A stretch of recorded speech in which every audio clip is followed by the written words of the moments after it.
오늘 우리에게 주시는 하나님의 말씀은 누가복음 2장 50절에서 51절 말씀입니다. 그 부모가 그가 하신 말씀을 깨닫지 못하더라. 예수께서 함께 내려가사 나사렛에 이르러 순종하여 받드시더라. 그 어머니는 이 모든 말을 마음에 두니라. 아멘. 2004년도에 아테네 올림픽이 열렸죠.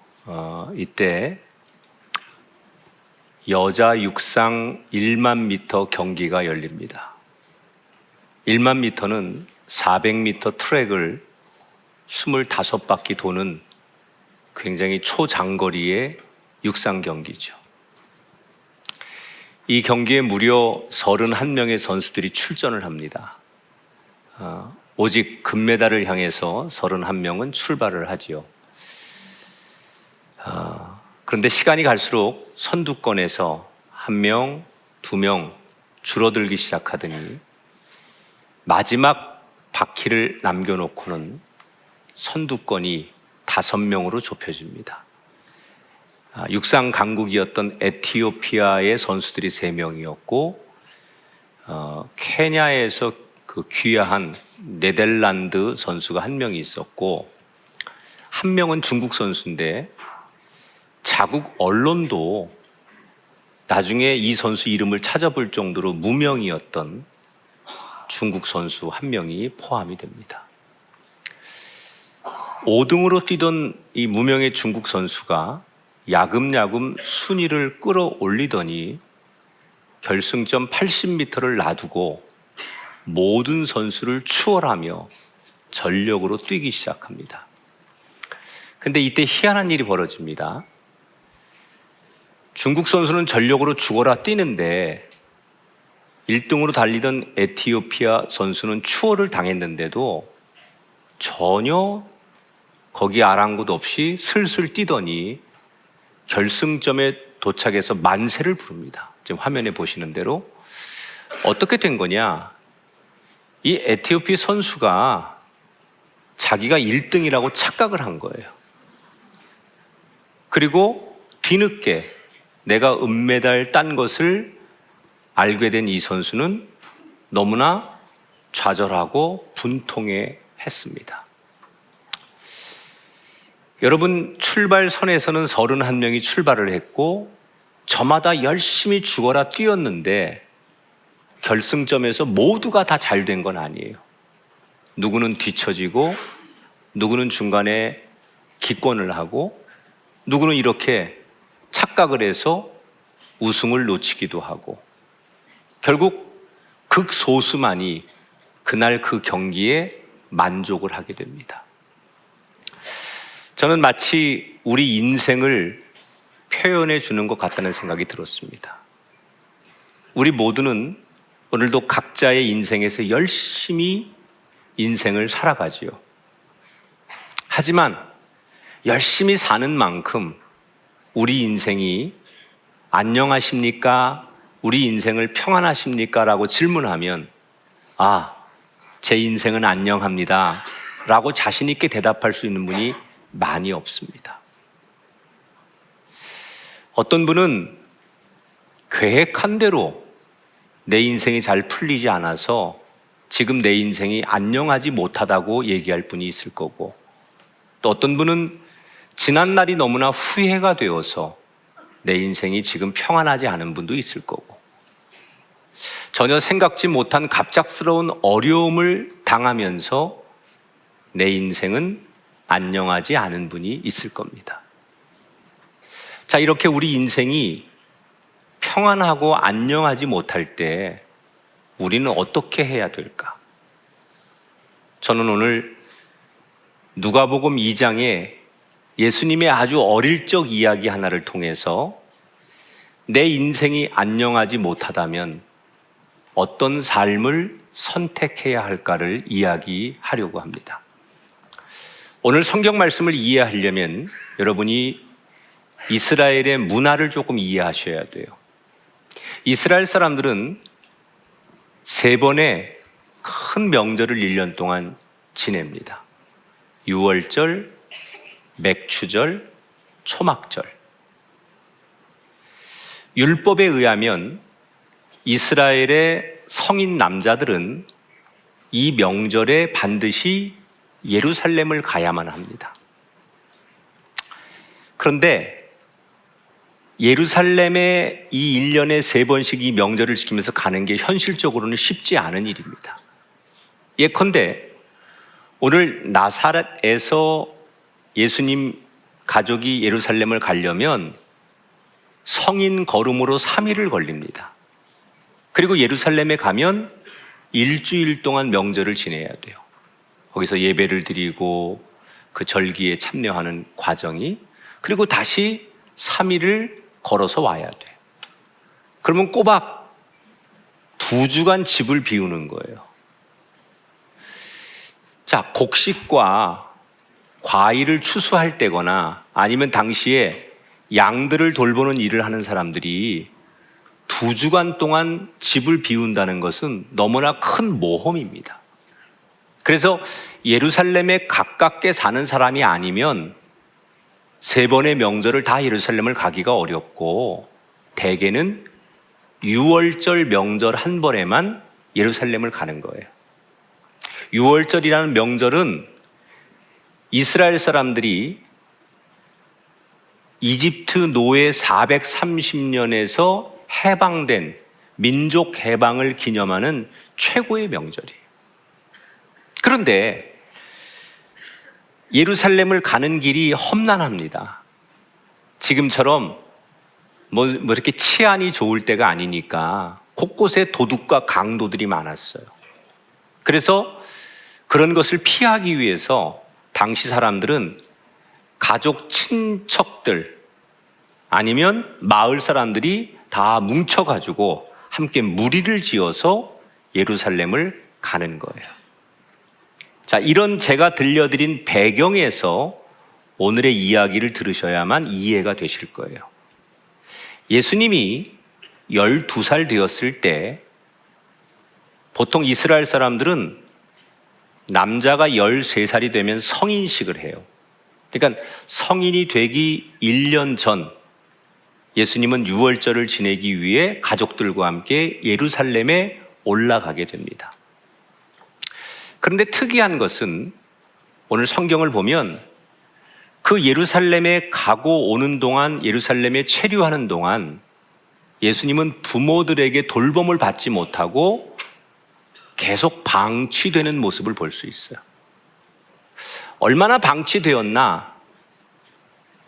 6월절 절기가 끝나고 집에 돌아갈 때도 요셉과 마리아는 예수님이 잘 오는지 확인을 안 합니다. 그냥 잘 따라오겠지. 다른 친척들하고 마을 사람들하고 함께 있겠지. 또는 자기 또래들과 잘 있겠지. 그래서 확인도 안 하고 앞서서 갑니다. 자, 요셉과 마리아는 당시 12살밖에 안 된 어린 아들 예수님을 왜 그렇게 방치한 걸까? 여긴 여러 가지 학자들의 설명이 있는데 제가 해석하는 이 성경의 해석은 이거예요. 요셉과 마리아가 예수님과 예루살렘에 올라갔다고 돼 있지만 그들만 간 게 아니거든요. 예수님의 어린 동생들이 있었어요. 6명이 있었습니다. 남자 동생이 4, 여동생이 2. 그러니까 예수님이 첫째인데 12살이면 그 동생들은 줄줄이 굉장히 어린 아이들입니다. 자, 이웃들에게 이 어린 아이들을 2주간 좀 돌봐주세요라고 맡기고 갈 수 있는 상황이 아닙니다. 그래서 다 데리고 간 거예요. 그런데 현실적으로 너무 버겁고 힘들지요. 우선 이 6월절에는 예루살렘에 사람들이 엄청 많습니다. 기록에 의하면 당시 6월절 절기 때 예루살렘에 모이는 인파가 100만 명을 넘었대요. 그 수많은 사람이 그 좁은 도시에서 이동하고 숙소를 잡고 또 관광도 하고 예배도 드리고 뭐 먹고, 생각해 보십시오. 말 그대로 그 기간에는 전쟁터지요. 그러니까 조금만 이 어린 아기들을 방치하면 잃어버리기 딱 좋은 순간이에요. 그래서 요셉과 마리아는 여행 내내 어린 아이들 중심으로 똥 치우고 밥 먹이고 뭐 애들 씻기고 또 멀리 못 가게 붙잡고 하루 종일 정신이 없는 거예요. 그러니까 상대적으로 조금 더 큰 예수님은 부모로부터 방치될 수밖에 없는 거죠. 좀 컸으니까 알아서 잘하겠지. 뭐 친척들이 있으니까 친척들하고 잘 있겠지. 이렇게 짐작하면서 알면서도 방치가 되는 거죠. 자, 사실은 요셉과 마리아가 가장 신경 써야 될 사람은 원래는 예수님이죠. 그런데 곧 성인이 될 예수님에게 유월절에 지키기 위해서 필요한 걸 알려주기 위해 간 거거든요. 아이들을 위한 게 아니라 예수님이 이제 내년부터 성인이 되면 유월절을 어떻게 지켜야 되는지 그걸 경험시켜 주려고 이번에 데려간 건데, 현실적으로는 당장에 할 일, 눈앞에 펼쳐진 급한 일을 처리하다 보니 거기에 지쳐서 원래 목적인 예수님을 돌보는 일을 소홀히 한 거예요. 자, 그런데 웬일입니까? 오늘 성경에 보니까 집에 돌아오는 길에 중간에 하룻밤을 지나서야 예수님이 없어진 걸 발견합니다. 도대체 어디서 없어진지를 모르는 거예요. 과연 어린 예수님은 어디서 무엇을 하는 걸까? 눈앞이 캄캄해진 요셉과 마리아는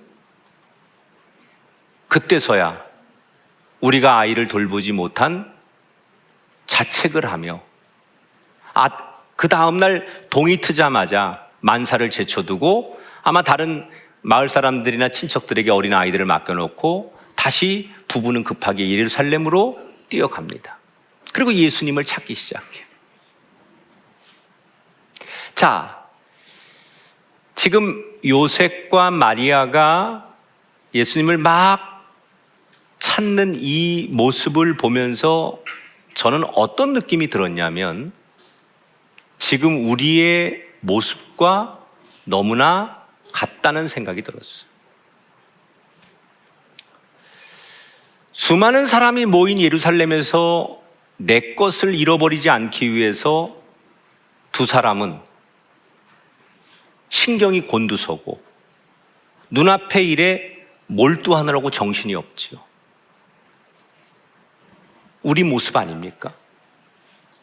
하루하루를 힘겹게 살아가는 이 시대의 우리들의 모습은 복잡하고 다사다난한 세상에서 내 것을 지키기 위해 오늘도 내가 해야 될 일에 몰입을 하다 보니 늘 신경이 곤두선 채로 오늘 당장 먹고 사는 문제, 당장 처리해야 될 급급한 문제를 해결하다 보니 때로는 진짜 중요한 것을 놓치고 살아가는 우리의 모습과 너무나 닮았어. 현대인들의 특징 중에 하나는 바쁘다는 거죠. 아이들이 얼마나 바쁜지 몰라요. 여유가 없어요. 아이들이 무슨 이렇게 좀 한가해서 아이들에게 여유가 있는 모습을 볼 수가 없어요. 너무 바빠요. 방학이라고 아이들이 여유가 있는 게 아니에요. 주말이라고 여유가 있는 게 아니에요. 바빠요. 그 아이들이 감당해야 될 몫이 점점 많아지는 것 같아요. 주부들도요, 집안일 하랴, 아이들 뒷바라지 하랴, 또 직장인들도 딱 자기 일만 하면 되는 시대가 아니에요. 그냥 내 것만 하면 돼. 이게 안 되는 시대예요. 위아래, 좌우, 뒤 다 돌아보고 살아가야 되는 시대예요. 그래서 심리적으로 바쁜 거예요. 수 없는 일을 동시에 바라봐야 되는 게 현대인들이에요. 바쁘죠. 바쁘게 사는 게 나쁜 건 아닙니다. 그러나 이 바쁘게 사는 것 속에 가장 큰 어려움은 너무 바쁘게 살다 보면 사람이 자기 앞의 일에만 몰두하다가 길게 보지 못하고 또 중간에 방향을 잃거나 그래서 사람이 쓰러지게 돼요. 그걸 우리는 번아웃이 된다고 해요.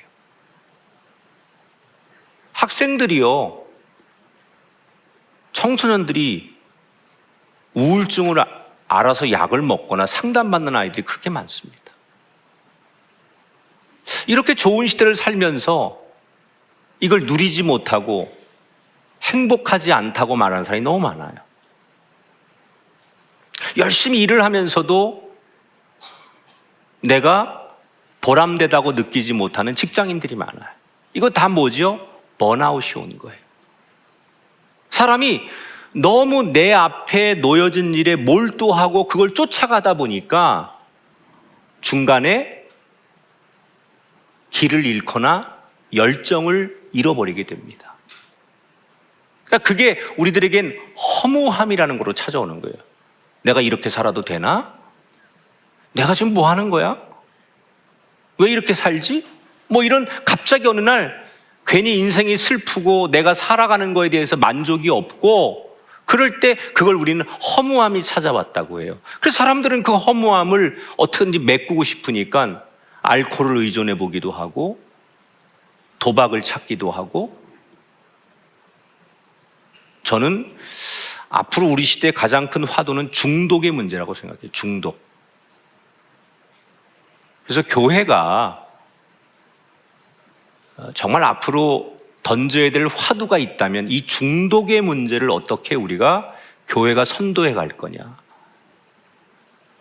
이런 게임 중독부터 이렇게 우리 지금 말한 도박 중독, 마약 중독, 알코올 중독, 이게 정말 심각한 문제거든요. 이거를 우리 사회가 어떻게 이것들을 잘 선도하고 계몽해 갈 것이냐. 이게 앞으로 미래 시대 교회가 저는 감당해야 될 일이다. 그래서 정말 우리도 이런 사역들을 해야 되는 거 아닌가.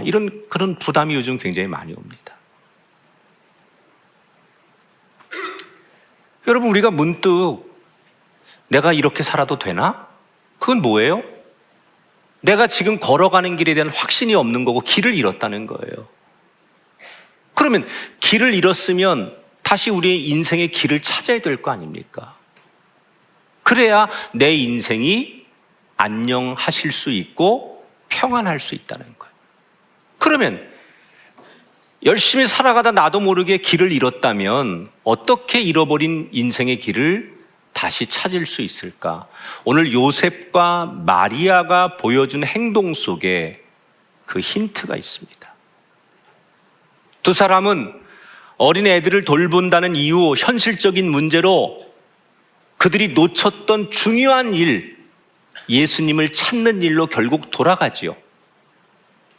그것처럼 우리가 아무리 바쁘다는 이유로, 힘들다는 이유로 그동안 놓쳤던 우리 인생의 중요한 그 일로 다시 돌아와서 그 일에 집중하면서 인생을 차근차근 만들어 갈 때 우리의 인생은 잃었던 길을 다시 찾는 거예요. 우리말에 재앙이라는 말이 있습니다. 영어로 disaster라는 말인데 이 말은 분리되다의 this라는 단어하고 별이라는 에스터라는 단어가 합쳐진 말이에요. 옛날 선원들이 배를 운행하려면 나침반이 없으니까 별을 보고서 길을 잡아야 돼요. 그런데 어느 날 짙은 구름이 끼거나 폭풍우가 찾아오면 별이 안 보이게 되는 거예요. 이때 선원들은 갑자기 보이던 별이 안 보이고 별을 잃어버리면, 별로부터 분리가 되면 길을 잃어버리게 되면서 우리가 재앙을 만났다, 이렇게 부르게 된 거라는 거예요. 여러분, 사람이 살면서 아무리 많은 것을 가지고 있어도 내가 꼭 보고 있어야 될 별로부터 분리되었다면 그 사람은 길을 잃어버린 사람이에요. 돈이 많고 지위가 있고 지식적으로 풍성할지라도 늘 자기가 볼 수 있는 별을 잃어버렸다면 그는 길을 잃은 거예요. 그런데 정말 내가 가진 것이 없고 상대적으로 별 볼 일 없는 그런 조건을 가졌을지라도 내가 봐야 될 별을 다시 볼 수 있다면, 그래서 그 별을 보고 내 인생을 찾아갈 수 있다면 그 인생은 지금부터 평안을 되찾을 수 있는 거죠. 우리가 평안하고 안녕한 인생을 살려면 별을 봐야 돼요. 그 별에 집중해야 돼요. 그런데 우리가 보려고 해도 안 보일 때가 있어요. 우리가 그 별을 막 보려고 하는데 아까 말한 대로 인생에 먹구름이 끼거나 세상적으로 이렇게 막 코로나가 닥치거나 이런저런 막 폭풍이 몰아치면 그 별을 아무리 보고 싶어도 안 보일 때가 있어요. 그렇다고 해서 그 별이 안 보인다고 별을 포기하는 순간 우린 영원한 미아가 됩니다. 희미하지만 구름 속에 가렸다가 다시 비쳤다가 그렇게 흐릿한 별이지만 그 별을 계속 쳐다보고 그 별을 계속 바라볼 수 있는 사람이 될 때 우리는 길을 잃었다가도 길을 다시 찾게 되는 사람이 되는 거예요. 세계적인 경영학자인 피터 드러커는 이런 말을 합니다. 인간은 놀라울 정도로 다양한 능력을 가지고 있는 존재다. 그런데 그 다양성을 생산적인 것으로 활용하려면 그 여러 가지의 능력을 하나의 중요한 일에 집중시키는 노력을 해야 된다.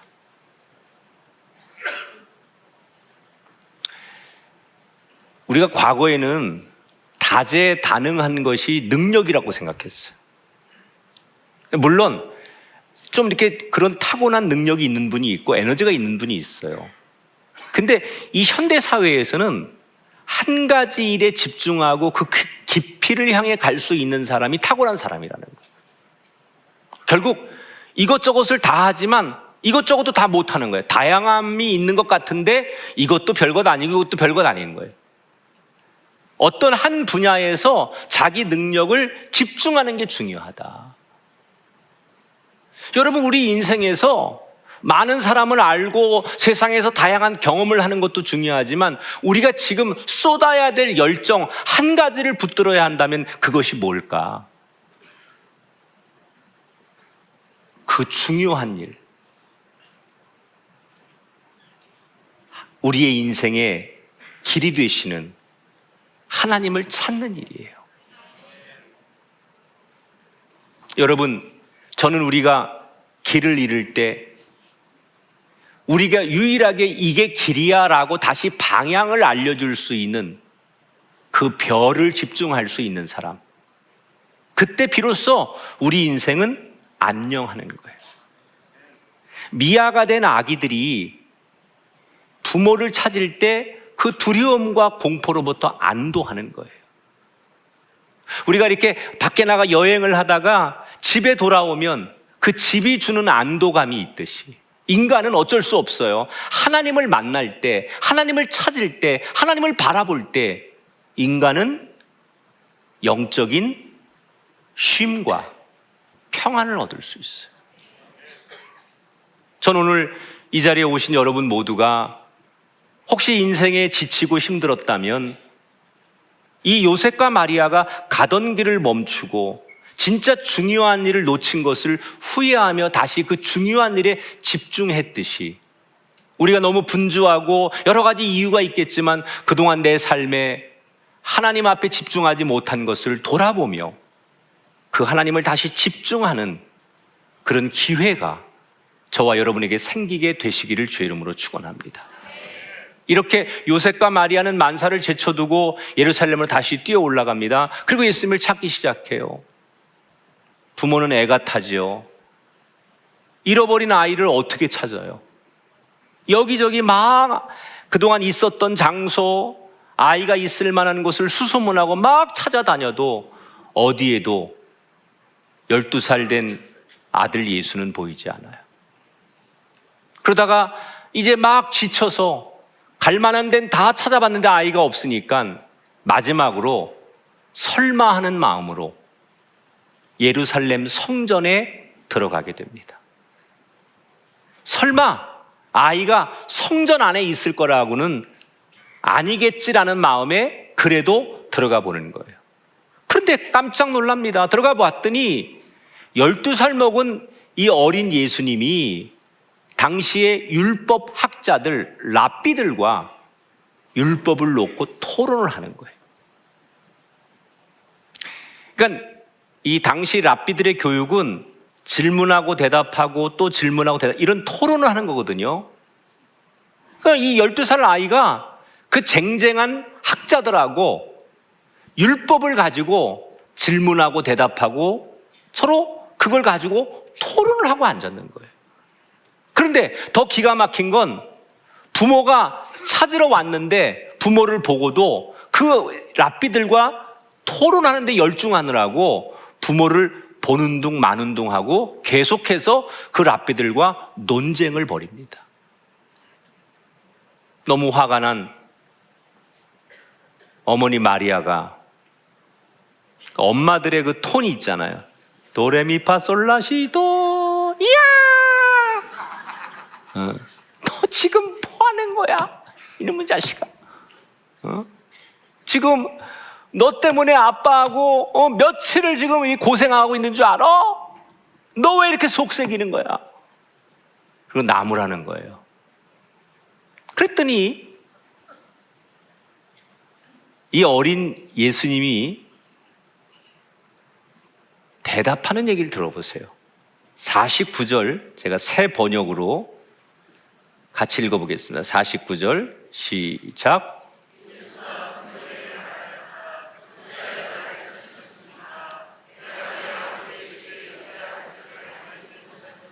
자, 뭐라고 말합니까? 내가 내 아버지 집에 있는 게 뭐가 문제입니까? 이렇게 말했어.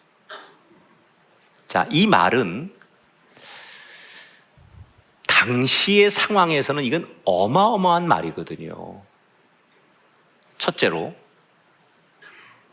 하나님을 감히 아버지라고 부르는 것은 신성모독이에요.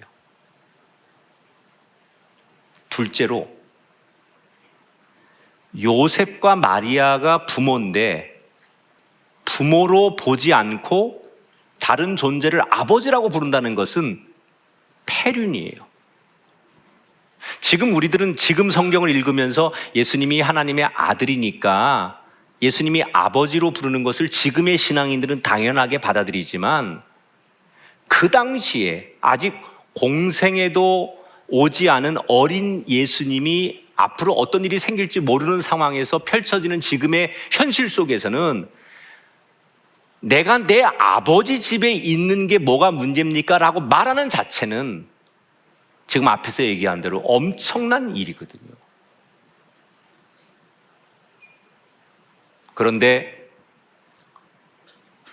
결국 예수님은 엄마 마리아의 손에 끌려서 이제 나사렛으로 돌아옵니다.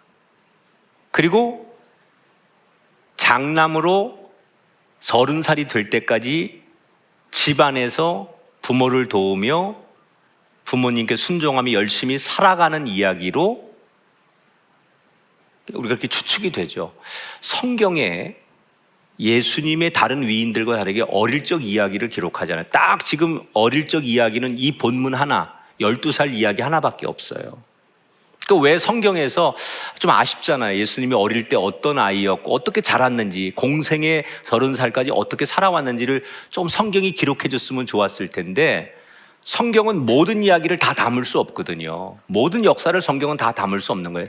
어떤 관점에서 구속사적인 구원을 이루시는 하나님의 관점에서만 역사를 기록하는 게 성경은. 그러니까 가장 중요한 구속사적인 이야기를 중심으로 펼쳐지기 때문에 그 외에 다양한 이야기들을 다 담을 수가 없어요, 성경이. 그러니까 예수님의 어릴 적 이야기보다는 예수님이 공식적으로 이 땅에 구원 사역을 펼치시는 공생애부터 예수님 이야기가 많이 등장하는 거죠. 자, 이때 그 어린 아들의 발언과 태도에 부모가 어떤 태도를 보이느냐. 51절 볼까요? 그 어머니는 마리아죠. 이 모든 말을 마음에 두니라 이렇게 기록되어 있어요. 자, 이 말은 속상한 감정을 담아두고 복수하겠다 이렇게 기다리는 뜻이 아니고 오히려 속상함을 뒤로 하고 여기에 담겨 있는 하나님의 뜻을 기다렸다 그런 뜻이에요. 자, 오늘 저는 이 마지막 마리아의 이 생각을 우리가 주목해야 되는데 사람들에게 우리가 물어보면 왜 지금 인생이 안녕하지 못하고 평안하지 못하냐 이렇게 물어보면 여러 가지 이유가 있어요. 아, 제가 요즘 왜 힘든 이유가, 요즘 제가 뭐 재미없는 이유가, 나 인생이 뭐 요즘 이렇게 의미 없다고 생각하는 이유가 뭐 이런저런 자기 이유가 있습니다. 그런데 이걸 다 하나로 묶으면 제일 큰 이유가 뭐냐? 내 뜻대로 안 되기 때문이에요. 자식이 내 마음대로 안 돼서 속상하죠, 부모들. 부모나 연인이, 배우자가 내 마음을 몰라줘서 속상하죠. 우리가 이웃과 동료들이 내 뜻을 따라주지 않아서 갈등하는 거예요. 이 세상에 대해서 분노하는 이유는 세상이 내가 바라는 대로 안 될 때 세상을 미워하는 거예요. 내 뜻대로 안 될 때.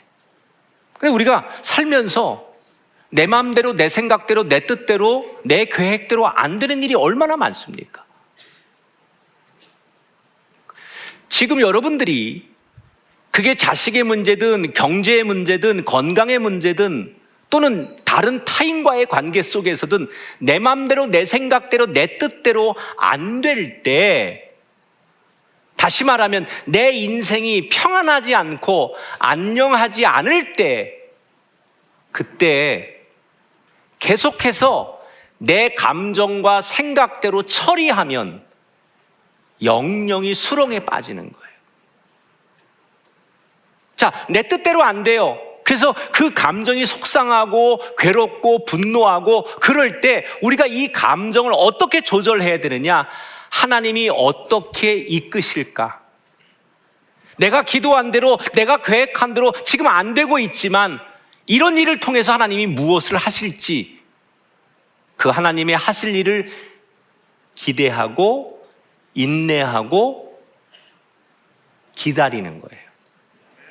지금 마리아가 그렇게 하는 거예요. 사실 마리아가 예수님을 잉태할 때 천사의 수태고지로 예수님을 잉태하잖아요. 그래서 약혼자인 요셉도 자기는 마리아와 육체적인 관계를 안 했는데 약혼자가 임신을 했으니 얼마나 놀랄 일입니까? 그런데 결국은 천사가 주는 위로를 통해서 요셉도 이게 하나님이 하시는 일이구나라는 것을 받아들이는 거 아니에요. 그래서 지금 뱃속에 있는 예수님이 태어나서 하나님이 어떤 일을 할지에 대한 기대감을 가지고 아이를 키우는 거예요. 그런데 시간이 점점 지나면서 또 다른 아기들이 많이 태어나고 막 현실 속에 살다 보니까 처음에 예수님을 가졌을 때 그 사명, 하나님이 주셨던 그 은혜가 조금씩 퇴색되는 거예요. 그래서 지금 예수님이 12살쯤 됐을 때 사실은 처음 가졌던 천사가 주었던 그때의 그 마음, 그 각오로부터 많이 퇴색된 상태로 보는 거죠. 그래서 하나님께서 이 사건을 통해서 다시 한번 하나님이 하실 일이 무엇인가를 기대하게 만드는 거예요. 여러분, 우리 인생도 고장 날 때가 있잖아요. 사람이 나이가 먹으면 여기저기 아프고 당연한 거죠. 60년을 써먹었으면 이것저것 고장나는 게 당연한 거 아니겠습니까? 근데 여러분, 상식적으로 자동차 한 10년 탔는데 고장나고 휴대폰 몇 년을 썼는데 이게 충전도 잘 안 되고 액정도 꺼졌다 켜졌다 그러면 어떻게 합니까, 여러분? 어디 가세요? 당연히 서비스 센터 가죠. 그때 여러분이 야, 이거 서비스 센터 갈 필요 없어, 내가 이렇게 하니까 되더라 해가지고 누가 옆에서 친구가 하는 얘기 듣고 유튜브에 떠도는 얘기 보고서 그대로 하다가는 큰일 납니다. 그런 사람은 없을 거예요. 그냥 차가 고장 나거나 뭐 이게 휴대폰 내가 쓰던 게 좀 문제가 있으면 빨리 이거는 서비스 센터에 가서 맡기는 게, 그게 뭐예요? 서비스 센터는 그 일의 전문가에게 맡기는 거예요. 인생도 살면 고장 납니다. 인생도 깨질 때가 있습니다. 만약에 우리가 그때를 우리가 맞이하고 그런 생각이 들면 우리는 어디로 가야 하느냐? 내 인생이 방향을 잃었거나 내 인생이 의미가 없다고 생각하거나 불행하다고 느낄 때 그거 고장난 거예요, 인생이요. 그때 여러분 친구도 좋고 누구의 경험도 좋고 뭐 전통도 좋고 다 좋아요. 그러나 가장 확실한 방법은 우리 인생의 가장 최고의 전문가인 하나님께 부탁하고 맡기는 인생이 돼야 돼요. 이걸 못하는 거죠, 사람들이. 다른 건 다 전문가가 누군지를 알면서 인생이 고장났을 때, 내 인생이 길을 잃었을 때 누구를 찾아가야 되는지를 모르는 거예요. 제가 아는 한 교인의 간증이에요. 이분은 30대 사업을 해서 40대쯤 됐을 때 사업이 완전히 자리를 잡았어요. 처음에는 이 전등 있잖아요. 이거를 판매하는 일을 조그맣게 시작을 했는데 이게 너무 잘 된 거예요. 그래서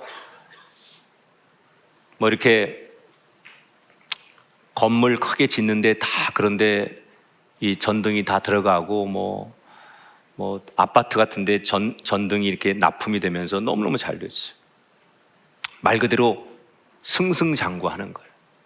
그래서 나중에는 회사 규모가 점점 커지면서 이 사람이 여러 가지 회사를 키우는데 토탈 인테리어 패키지, 그래서 안 하는 일이 없는 거죠. 전구만이 아니라 뭐 인테리어 전체를 다 감당할 수 있을 만큼 회사가 역량이 있게 되었어요. 회사가 너무 잘 되니까 대기업에서 아파트를 짓는데 이 원청에서 하청을 주고 하청을 주면 이제 마지막에 인테리어 하는 이제 하청업체가 자기네가 된 거예요.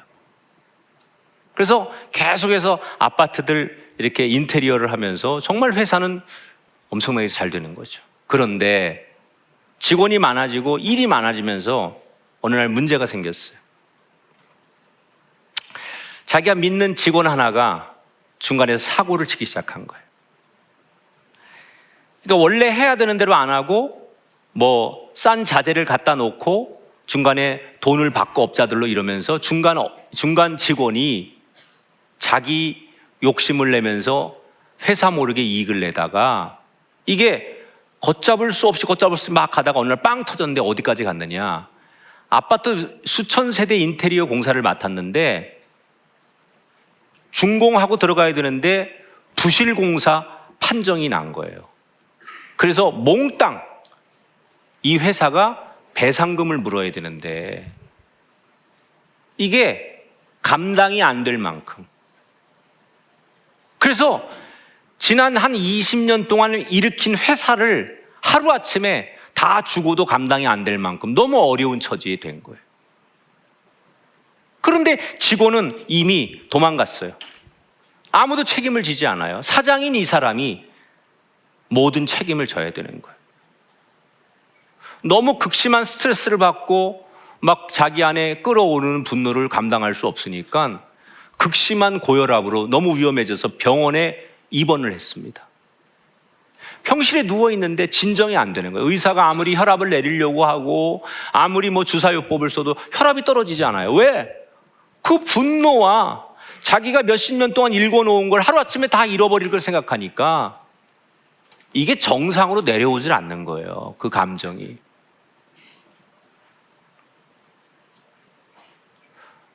어느 날 병원에서 복도를 왔다 갔다 하는데 저 병실 끝에 빨간 조그만 성경책 하나가 눈에 들어오더래요. 그래서 무작정 그 빨간 책이 좋은 책이 있고 나쁜 책이 있어요. 이 성경책을 이분이 딱 무작정 읽는 거예요. 난생 처음 성경을 읽는 거예요. 근데 그 조그만 빨간 성경에 예수님이라는 분이 있는데 이분은 읽어보니까 누가 와도 반갑게 맞아주고 또 누가 어떤 문제를 갖고 와도 척척 대답을 해주는 분이 예수님이더라는 거예요. 그 며칠을 이 성경을 읽다가 이분이 혼자 그 병실 복도에서 자기도 모르게 이렇게 중얼거립니다. 예수님, 저 같은 놈도 예수님한테 가도 됩니까? 이렇게 자기가 묻는 거예요. 독백을 하는 거예요.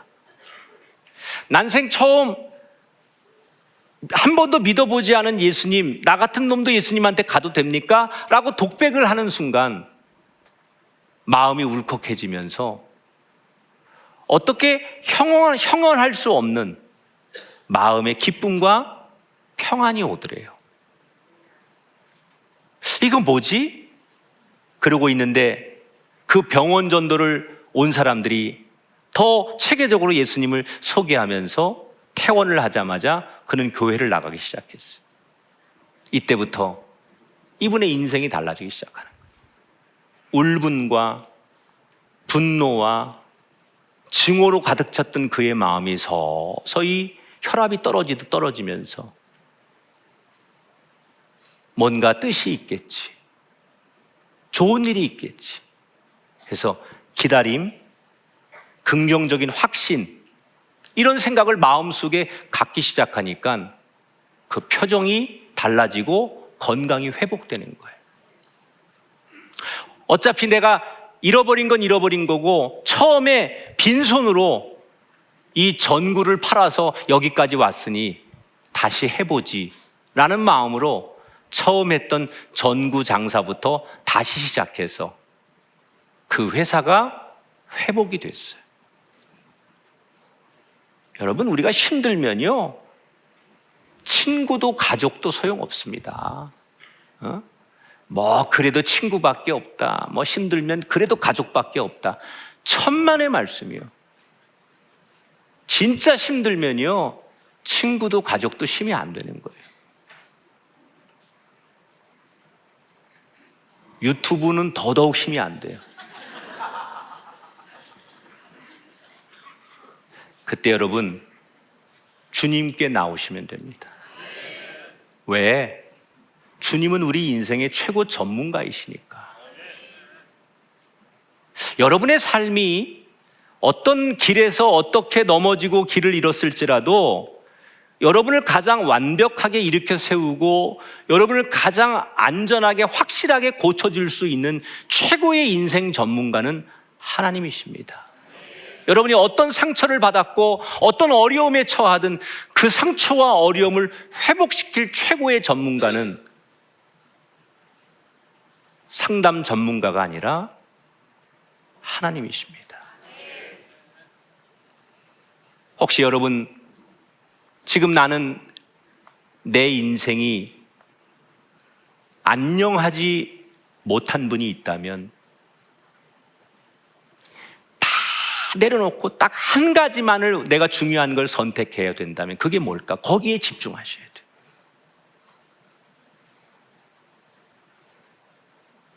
내 인생에 나를 온전히 다 맡길 수 있는 내 인생의 최고의 전문가는 누굴까? 그걸 찾으세요. 그럼 여러분 하나님을 만나게 될 겁니다. 놀라운 것은 그렇게 고민하고 하나님을 만난 사람들은 인생이 안녕하더라는 거예요. 지금은 아닐지라도 머지않아 여러분 누군가가 여러분 인생 안녕하십니까? 라고 물었을 때 예, 요즘 내 인생은 안녕합니다 라고 말할 수 있는 그 평안을 여러분 누리시고 선물로 받아가시기를 주님의 이름으로 축원합니다.